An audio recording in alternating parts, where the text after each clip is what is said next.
Hello guys, welcome to the mysterious empress 111 tarot. तो आपके लिए मैं कलेक्टिव रीडिंग लेके आ गई हूँ। टॉपिक आपने देखा है, एक उनकी फीलिंग्स क्या है और उनके इंटेंशन क्या है आपके लिए। तो ये जनरल और कलेक्टिव रीडिंग होगी। जितना आपसे रेजोनेट होता है उतना ही आपका है, बाकी चीज़ें छोड़ दीजिए किसी और के लिए जो आपसे रेजोनेट नहीं होता है। यानी जितना रेजोनेट होता है उतना ही आपका। तो चलिए देखते हैं कि आपके रिलेशनशिप की करंट एनर्जी क्या है, जिसमें आपकी एनर्जी क्या है,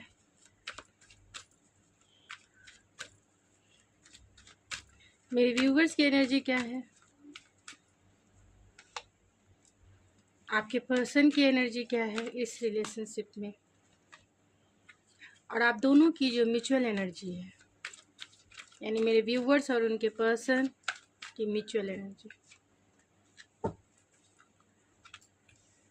आपकी एनर्जी में यानी मेरे व्यूवर्स की एनर्जी है 6 चक्रा आर्कएंजल मैट्रियन है। तो कहीं ना कहीं इंट्यूटिवली जो है आपको इनके दिल की फीलिंग्स, इनके इंटेंशन पता है। यानी इंटेंशन जो है आपको इंट्यूटिवली जो है, आप स्पिरिचुअल हो सकते हैं एंड अपने पर्सन से कहीं ना कहीं पूरी तरह से स्टेबल इंट्यूटिव कनेक्शन आपका हो सकता है। यानी कि पूरी तरह से आप इंट्यूटिवली कनेक्टेड हो सकते हैं, क्योंकि आपका जो थर्ड आई चक्रा है कहीं ना कहीं आपके पर्सन से कनेक्टेड है, जिससे आप उनके बारे में सब कुछ आपको सब कॉन्शियसली जो है पता होता है कि वो क्या सोच रहे हैं, क्या फील करते हैं एंड वो क्या एक्शन लेने वाले हैं।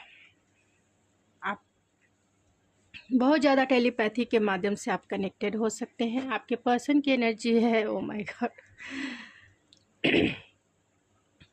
सेकेंड चक्रा आर्कएंजल एरियल है। तो कहीं ना कहीं वो भी क्रिएटिव होने की कोशिश कर रहे हैं एंड चाहते हैं आपके, क्योंकि उनका भी सेकंड नीचे से सेकंड चक्रा है एंड ये ऊपर से सेकंड चक्रा है। अगर आप फीमेल हैं तो आपका जो लेडीज़ यानी फेमिनाइन एनर्जी जो होती है, यानी फीमेल की जो एनर्जी होती है वो ऊपर से 3 चक्रा यानी थर्ड आई चक्रा और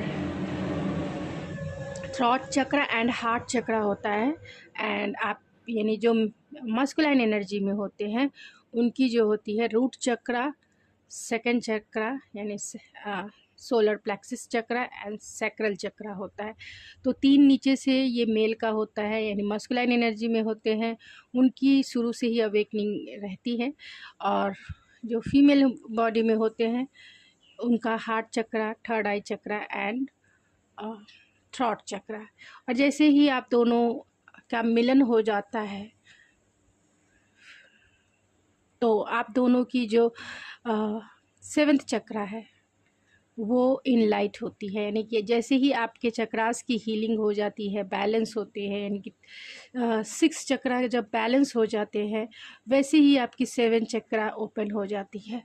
तो कहीं ना कहीं आप अपने इंट्यूटिवली कनेक्टेड हो सकते हैं, इंट्यूटिवली बहुत अवेयर हो सकते हैं इस रिलेशनशिप को लेकर एंड आपके पर्सन कहीं ना कहीं क्रिएटिव हो सकते हैं, क्रिएटिव चाहते हैं इस रिलेशनशिप में, आपके लिए पैशनेट भी हैं बहुत ज़्यादा। एंड आप दोनों की जो म्यूचुअल एनर्जी है वो जर्नी है। आप दोनों देख रहे हैं कि ये जो सफ़र है कम ही नहीं हो रहा है, ये सफ़र बहुत लंबा आपको दिखता है, आप दोनों को दिखता है। यानी कि अगर नो कांटेक्ट सिचुएशन है, लेस कांटेक्ट सिचुएशन है, तो आप दोनों की ये जर्नी बहुत लॉन्ग लगती है। तो देखते हैं उनके फीलिंग्स आपके लिए क्या है और उनके इंटेंशन क्या है। फीलिंग्स पहले चेक करेंगे, दैन उनके इंटेंशन देखेंगे। फीलिंग्स क्या है,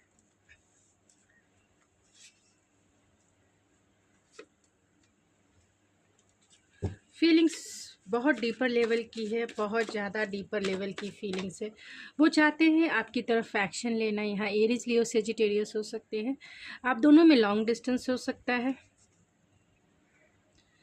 तो बहुत पोटेंशियल देखते हैं इस रिश्ते में, चाहते हैं आपके तरफ एक्शन लेना, क्योंकि उनकी जो फीलिंग है कहीं ना कहीं आपके लिए मैच्योर होते जा रही है। दिन प्रतिदिन जो है आपके लिए बहुत डीपेस्ट लेवल की फीलिंग फील करते हैं। क्या फीलिंग्स है उनकी,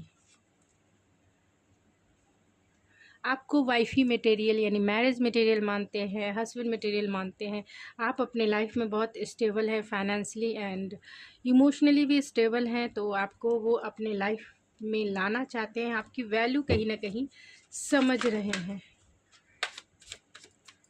उनके इंटेंशन क्या है आपकी तरफ?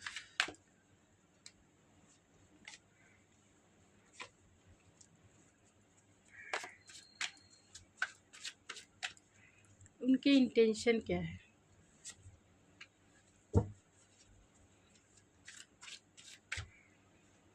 टू ऑफ सोर्स के कार्ड को क्लेरिफाई कीजिए spirit.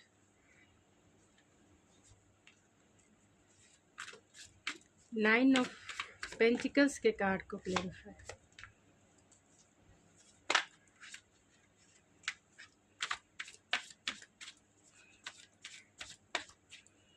Nine of cups. Bottom of the deck है फाइव ऑफ कप्स। तो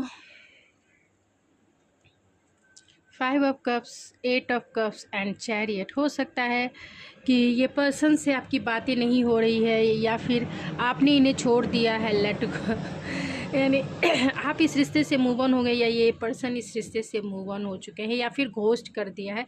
जैसा आपसे रेजोनेट करे वैसे ही। अगर आप मेरे कमेंट्स में बोलेंगे मैम जब मूव ऑन हो गए तो फिर क्यों फीलिंग्स, फिर क्यों इंटेंशन ऐसे है, तो मैं सिर्फ आपको जो दिख रहा है वो बता रही हूँ। जो इनके माइंड में चल रहा है, उन्हें ऐसा लगता है आपकी बातें नहीं हो पा रही है, तो माइंड में बहुत सारे थॉट्स एंड फीलिंग्स होती है और उनके इंटेंशन भी उसी प्रकार से सेट होते रहते हैं।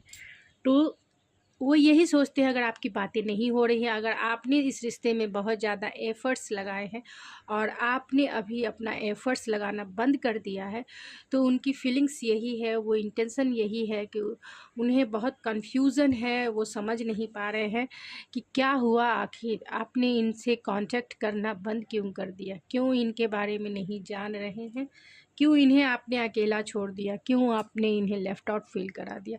हो सकता है कि पर्सन ने आपको घोस्ट कर दिया हो और आपने भी इन्हें काउंटर करने के लिए घोस्ट कर दिया हो, यानी आपने भी टिट फॉर टैट किया है, जिसके वजह से ये कहीं ना कहीं ज़्यादा नेगेटिव थॉट्स में है। आपकी तरफ अट्रैक्शन फील करते हैं, बहुत ज़्यादा अट्रैक्शन फील करते हैं, क्योंकि बहुत सारे लोग वर्किंग प्लेस के भी पार्टनरशिप को डील कर रहे हैं। तो जो भी लोग वर्किंग प्लेस से हैं, तो कहीं ना कहीं आप अट्रैक्शन क्रिएट कर रहे हैं अपने पर्सन को अट्रैक्ट करने के लिए। आप अपने लाइफ में बहुत खुश हैं, बहुत स्टेबल हैं फाइनेंशियली, इमोशनली एंड अपने लाइफ में आगे ग्रो कर रहे हैं, जिसके वजह से ये पर्सन जो है कहीं ना कहीं आपकी तरफ अट्रैक्शन भी है एंड चाहते हैं वो आपसे रिकन्सिलेशन करना, कोलैबोरेट करना। अगर आप वर्किंग नहीं भी हैं तो भी ये आपकी तरफ अट्रैक्शन फील करते हैं, आपको अपनी फैमिली से मिलाना चाहते हैं। उनकी विश फुलफिलमेंट है, आप उनके ट्रू इंटेंशन यही है कि उनकी विश यही है कि आप उनकी फैमिली मेम्बर बन जाओ, यानी आप उनकी वाइफ या फिर हस्बैंड बन जाओ, क्योंकि आप उनकी लाइफ की विश फुलफिलमेंट है और आपको वो मैरिज मटेरियल के जैसा भी देखते हैं। तो आपके साथ एक लॉन्ग टर्म कमिटमेंट देखते हैं, एक वाइफ ही मटेरियल मानते हैं या हस्बैंड मटेरियल मानते हैं, आपके साथ जीना चाहते हैं, आपके साथ बच्चे क्रिएट करना चाहते हैं, आपके साथ एक स्टेबल मैरिज लाइफ वो सेलिब्रेट करना चाहते हैं। उनकी विश यही है कि आप ही हो जो उन्हें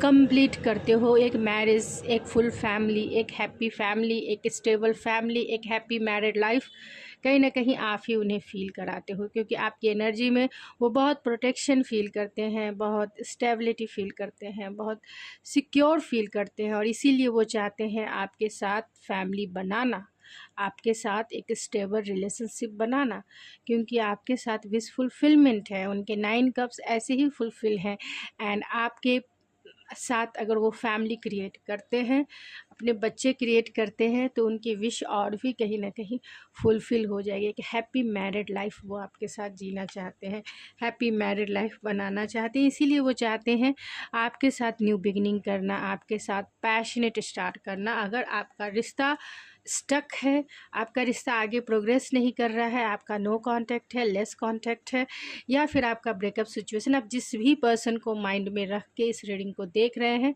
तो वो पर्सन ज़रूर चाहते हैं आपके साथ एक न्यू बिगनिंग करना, न्यू स्टार्ट करना। उनके ट्रू इंटेंशन यही है, वो आपसे मिलना चाहते हैं, यानी रिकन्सिलेशन करना चाहते हैं। आप दोनों में लॉन्ग डिस्टेंस से इंट्यूटिवली आपसे कनेक्टेड भी हैं, क्योंकि आप कनेक्टेड फील करते हैं। मुझसे ज़्यादा आप अच्छे से जानते हैं कि आप कितना कनेक्टेड अपने पर्सन से फील करते हैं। चलिए रैंडम मैसेजेस देख लेते हैं एंड फिर मैं इस रीडिंग को एंड करूँगी।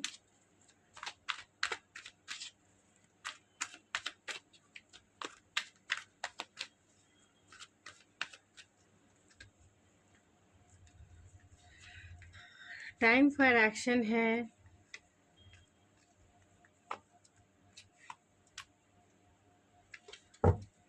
And bottom of the deck है मिरर सेल्फ है। तो कहीं ना कहीं जो है आपको ये मिरर करते हैं, यानी आपको आप जैसा सोचते हैं, जैसा फील करते हैं, उसी को ये मिरर करते हैं। अगर इन्होंने पास्ट में कुछ गलती की है, आपका दिल दुखाया है, तो फॉरगिवनेस चाहते हैं। वो चाहते हैं आपको जानना, आपके साथ क्वालिटी टाइम बिताना, क्योंकि जब से आपका ब्रेकअप हुआ है या नो कांटेक्ट हुआ है या घोस्टिंग वाला सिचुएशन क्रिएट हुआ है या आपकी बातें ही नहीं हो रही है, तब से यानी कि मिसिंग की एनर्जी में वो बहुत सारे लाइफ लेसन सीखे हैं इस रिलेशनशिप में, और अभी कहीं ना कहीं उन चीज़ों को हील कर रहे हैं। यानी आप दोनों के बीच में जो भी कॉन्फ्लिक्ट रहा है, या फिर कमिटमेंट को लेके कॉन्फ्लिक्ट रहा है, या फिर जो भी सिचुएशन आप दोनों के बीच में क्रिएट हुई है, वो उस गुस्से को भूल जाना चाहते हैं और चाहते हैं आपकी हार्ट की हीलिंग भी करना।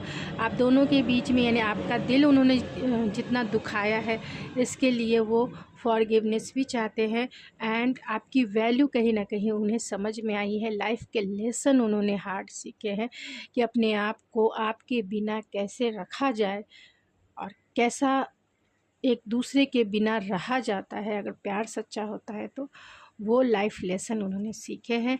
टाइम फॉर एक्शन है, तो उन्हें पता है कि अगर इस रिलेशनशिप को आगे बढ़ाना है तो work on your connection, time for action. तो अगर इस कनेक्शन को आगे बढ़ाना है तो ये समय है एक्शन लेने का, क्योंकि उन्हें पता है ज़्यादा देरी हुई तो ये रिश्ता उनके हाथ से हमेशा हमेशा के लिए निकल जाएगा। यानी जो भी कुछ चांसेस है इस रिश्ते को फिर से बनाने के लिए, वो भी उनके हाथ से निकल जाएगा। And pay attention to the sign, तो बहुत सारे साइन एंड सिंक्रोनिसिटी आपको और उनको मिलती रहती है, जिसे वो कहीं ना कहीं ऑब्जर्व नहीं कर पाते। शायद उन्हें नहीं पता हो इस सोलमेट या फिर ट्विन फ्लेम या फिर मतलब वो टैरो ये वो गाइडेंस नहीं जानते होंगे, इसलिए अटेंशन नहीं दे रहे, लेकिन अटेंशन देने की ज़रूरत है। अगर आप जानते हैं तो आप ज़रूर दीजिए कि कब आपके पर्सन आएंगे, ज़रूर साइन और सिंक्रोनिसिटी मिलेगी। स्टेबिलिटी है, तो कहीं ना कहीं इस रिश्ते को स्टेबल करना चाहते हैं। आपके बिना उनकी हालत क्राइंग एंड डिप्रेशन वाली है। लिव इन द मोमेंट चाहते हैं, जो सिचुएशन चल रही है यानी प्रेजेंट में रहने के बारे में सोचते हैं। तो आप भी प्रेजेंट में रहिए, क्योंकि प्रेजेंट में रहना, क्योंकि ये कलयुग की दुनिया है। कलयुग, कल का मतलब हो गया एक यस्टरडे एंड एक टुमारो। तो कुछ लोग पास्ट में जीते हैं, यानी कि सारा दिन पास्ट के बारे में सोचते सोचते प्रेजेंट भूल जाते हैं, और कुछ लोग जो होते हैं फ्यूचर के बारे में सोचते हैं और सोचते सोचते अपना प्रेजेंट भूल जाते हैं। तो आपको ना पास्ट के बारे में सोचना है और ना फ्यूचर के बारे में सोचना है। हमेशा जो है प्रेजेंट में जीने की कोशिश कीजिए, ना पास्ट ना फ्यूचर, प्रेजेंट में। क्योंकि प्रेजेंट जो बीत जाएगा वो फिर पास्ट ही बन जाएगा। फिर आप इस जीवन को, क्योंकि कलयुग भरी दुनिया है, यहाँ टाइम किसी के पास नहीं है। अगर आप कलयुग में पास्ट एंड फ्यूचर के बारे में सोचते रहेंगे तो इस जीवन को एंजॉय नहीं कर पाएंगे, इस जीवन को जी नहीं पाएंगे जिस पर्पस से आपको ये लाइफ मिली है। तो लॉयल हार्ट भी है, तो कहीं ना कहीं आप दोनों एक दूसरे के लिए लॉयलिटी निभा रहे हैं। तो गाइज़, ये थी आपकी रीडिंग। आई होप आपको पसंद आई होगी। अगर आपको मेरी रीडिंग पसंद आई तो प्लीज़ मेरे चैनल को ज़रूर सब्सक्राइब कीजिए, लाइक कीजिए एंड शेयर कीजिए। मैं मिलती हूँ